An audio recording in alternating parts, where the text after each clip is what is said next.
Vano melihat profil cantik Kinan dan matanya semakin dalam, menyadari bahwa dia benar-benar berubah. Perubahan itu lebih dalam dari kepribadian permukaannya, seolah-olah esensinya telah mengalami perubahan.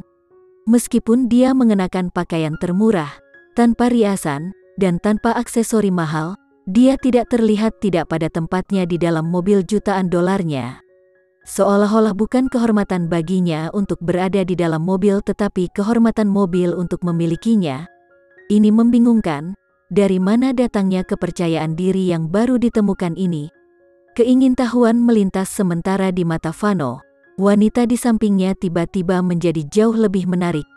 "Kamu mau kemana?" Vano bertanya sambil menghidupkan mesin mobil. "Ke rumah sakit." Omong-omong, Vano ingin bertanya bagaimana mereka bisa membayar tagihan medis. Setelah bencana itu, dia meminta seseorang bertanya di sekitar rumah sakit. Vano diberitahu bahwa mereka membayar tagihan 700 juta secara penuh. Tidak heran jika Kinan tidak ingin cek tunjangan yang dia tawarkan hari itu. Kemudian lagi, sepengetahuannya, mereka selalu miskin, jadi dari mana mereka mendapatkan uang? Vano menyimpan pertanyaan itu untuk dirinya sendiri karena dia tahu Kinan tidak akan menjawab bahkan jika dia bertanya. "Bicaralah," kata Kinan tiba-tiba. Dia ditarik keluar dari pikirannya.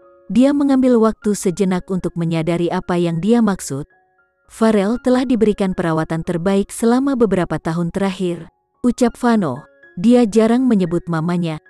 Kinan menundukkan kepalanya, melindungi wajahnya dari pandangannya. Dia adalah manusia yang terbuat dari daging dan darah. Hatinya masih terluka dari apa yang dia katakan. Kemudian lagi, dia tidak bisa menyalahkan putranya karena tidak merindukannya. Bagaimanapun juga, perceraian adalah pilihannya sendiri. Dialah yang secara sukarela menyerahkan pernikahan dan anaknya. Vano meliriknya dan melanjutkan, "Dia anak yang sangat baik, kupikir ketidakhadiranmu tidak lagi mengganggunya. Tetapi pada kenyataannya, dia masih peduli padamu." Tubuh Kinan bergetar ringan. Apakah dia berkata seperti itu? Farel tidak mengungkapkannya secara verbal, tetapi aku dapat melihatnya di dalam hatinya. "Kenapa kau memberitahuku semua ini? Ini akan menjadi ulang tahun keempat Farel. Jika kamu tidak keberatan, aku ingin kamu menghadiri pesta ulang tahunnya. Aku tahu kita sudah bercerai tetapi aku tidak akan menghalangimu untuk melihat putra kita." Vano mengatakan hal yang sama padanya ketika mereka bercerai. Dari pengamatan ini dan lainnya, dia tahu Vano akan menjadi ayah yang hebat. Itu adalah alasan utama dia bisa memaksa dirinya untuk meninggalkan putranya dalam perawatannya sejak awal. Dalam beberapa tahun terakhir, Kinan mengalami episode akut di mana dia sangat ingin melihat putranya tetapi dia menghentikan dirinya sendiri setiap saat. Dia tidak tega membiarkan putranya tahu bahwa mamanya adalah orang yang tidak berguna. Tapi sekarang, segalanya telah berubah. "Oke," Kinan menerima. Entah kenapa, Vano merasa lega saat mendengar jawabannya. Vano pikir Kinan akan menolaknya lagi. Dia tidak tahu mengapa dia akan menantikan untuk mendengar Kinan mengatakan ya. Sisa perjalanan dihabiskan dalam keheningan. Tak lama kemudian, mereka sampai di rumah sakit. Kinan keluar dari mobilnya dan berjalan lurus ke pintu masuk, tanpa berbalik untuk menatap matanya sekalipun. Vano melihatnya menghilang ke rumah sakit dan kemudian dia pergi. Dalam perjalanan ke bangsal pamannya, pikiran Kinan sepenuhnya tertuju pada anaknya. Dia bisa menjaga ketenangannya menghadapi siapapun di dunia tetapi ketika itu datang pada putranya sendiri, dia masih sangat gugup. Akankah Farel bisa mengenalinya? "Kak, kamu sudah kembali." Gavin menyapanya dengan gembira. Gavin menyadari bahwa dia menjadi semakin tergantung pada kakak perempuannya selama beberapa hari terakhir. Dia tidak bisa duduk diam sepanjang pagi dia pergi.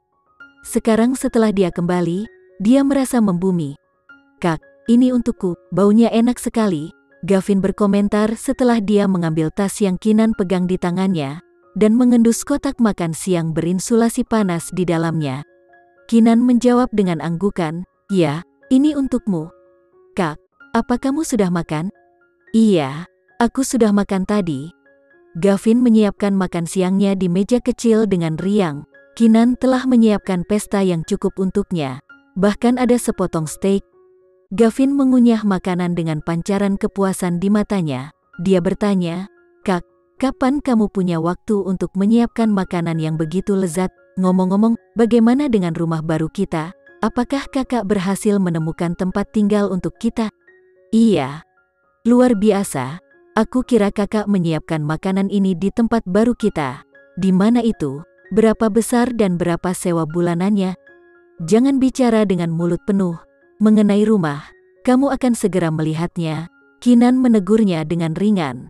Dia tidak tahu bagaimana menjelaskannya, jadi dia memilih taktik penghindaran. Kinan bertanya lagi, "Bagaimana kabar paman? Ada peningkatan?" "Ayah baru saja minum obat dan kembali tidur," jawab Gavin sambil menggigit steak lagi. Ada kebahagiaan luar biasa di wajahnya ketika dia berkata, "Kak, sudah lama sekali aku tidak makan steak yang begitu enak. Aku bisa mati saat ini juga." Mirip dengan Kinan, Gavin harus memperhatikan ukuran makanannya karena keterbatasan anggaran mereka.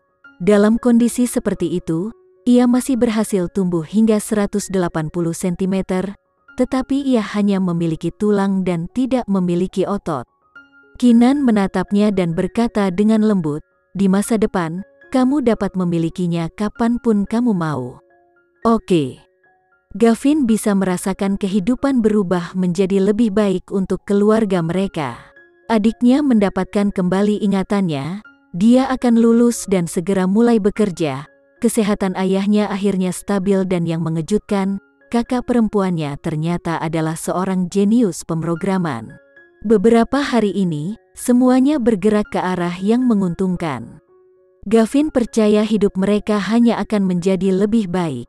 Langkah selanjutnya adalah menabung untuk membeli rumah sendiri, sehingga mereka tidak perlu lagi tinggal di bawah atap orang lain. Sedikit yang dia tahu, Kinan telah membantunya memenuhi mimpi itu. 1 minggu kemudian, Hendra keluar dari rumah sakit.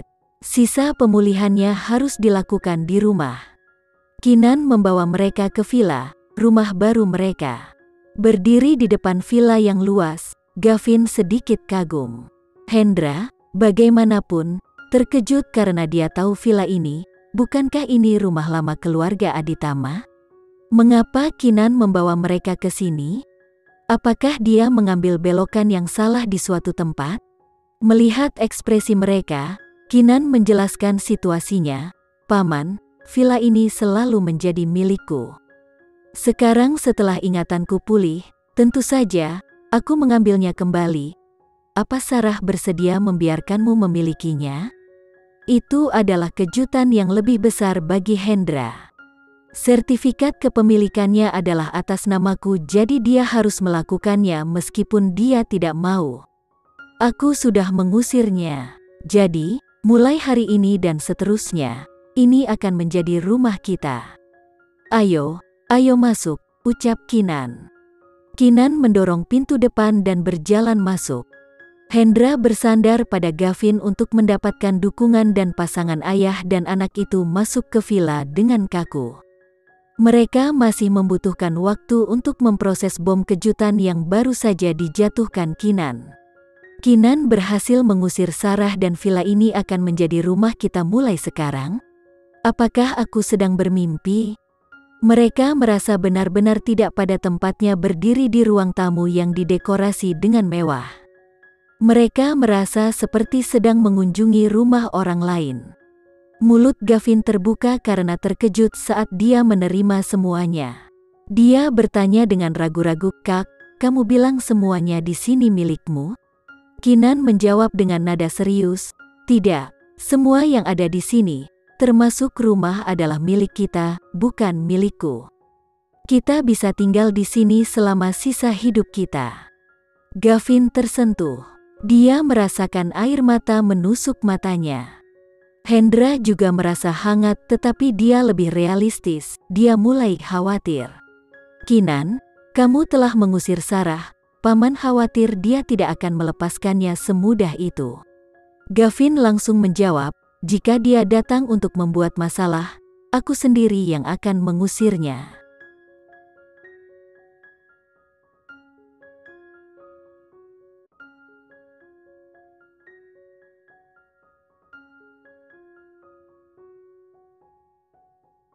Sekian dulu ya video kali ini, kita lanjutkan lagi videonya di lain waktu. Oh iya, bagaimana menurut kalian? Semoga bisa sedikit menghibur kalian semua. Untuk teman-teman yang baru nonton, jangan lupa subscribe ya, hehehe. Dan kalau teman-teman ada yang ingin gabung langganan, bisa langsung gabung saja untuk dapat fitur yang menarik dan sedikit membantu Mimin. Terima kasih banyak sudah menonton, sampai jumpa lagi, bye.